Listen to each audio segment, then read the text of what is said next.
đánh lùng câu đi Đi được chứ. Lấy cũng thắng là nó lọt đầu.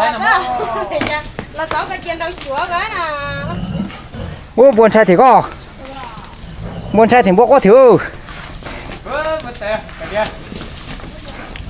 Nhưng đâu chùa. Cái đeo luôn. Đâu có thế thành cái tôi đâu chùa. Nhưng đi chùa.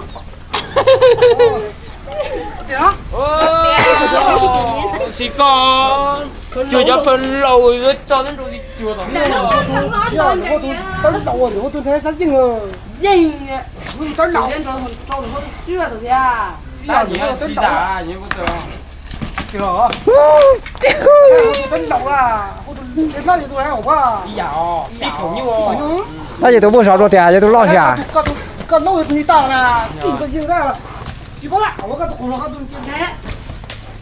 Chà, vậy tôi để thôi tôi con. Bây giờ nhau ảnh rồng ra thế nói rồng ra thế rồng trôi. Ôi. Đấy. Đấy.